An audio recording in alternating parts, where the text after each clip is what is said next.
Sticks and stones may break my bones, but words will never hurt me. I don't know if you ever heard this childhood parable. I heard it, and I guess what the story is supposed to convey to us is words don't hurt, so get over them. But we all know the truth. Words do hurt, and words are important, and your use of language is critical.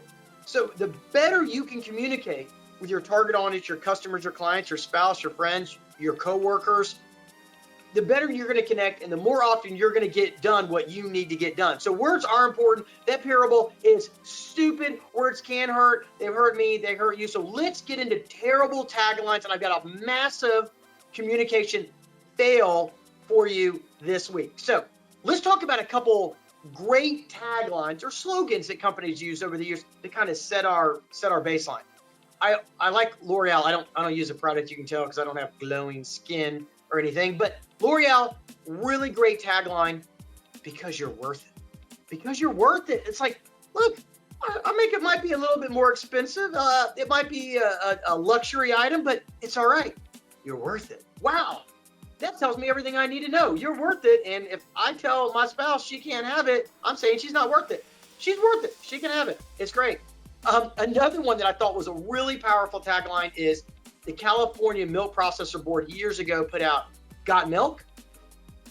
I mean, do you got it? It's action-oriented. It's assertive. It's got the name in it. It's fantastic. I mean, very awesome. BMW's got a solid one. Designed for driving pleasure. It's designed, it's purposeful for your pleasure. That's nice. And I love Lay's. Lay's has got a really, bet you can't eat just one.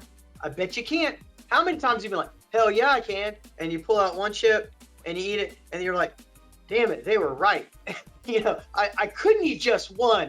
And when we say those famous slogans, you get it and it connects with the brand. Sometimes you can have a slogan that's not exactly right on, but you can use massive years and decades to kind of push it through. You can think about brands like that, but that's not what we're talking about. We're talking about these phrases that really connect with the brand. But let's talk about a few awful ones that we've seen over the years. Purdue Chickens, chicken farmer, they put this one out and they had the founder or the president, right? They had a picture of him and he looks like a solid guy or whatnot. And it says, it takes a tough man to make a tender chicken. I don't know about you, but that made me feel creepy. That made me not feel very special. I don't want him touching my chicken. I don't want him making my chicken tender. I want tender chicken.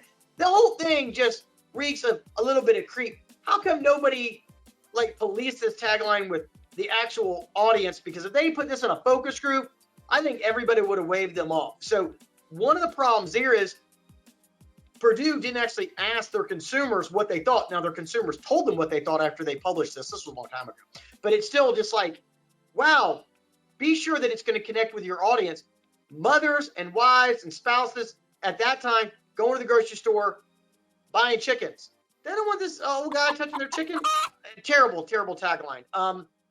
Let me do one more, which is this poor airline. This is a foreign airline, and it got translated into English, and it was their tagline from the airline was "Good luck."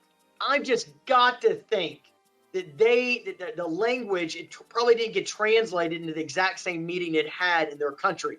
So if you've got a tagline, before you throw it into other cultures, especially in the States, you do it into Spanish or Mandarin, you better check what the translation really means with, again, people that understand the language, because I just don't believe that they had an airline. Could you imagine Delta? Good luck.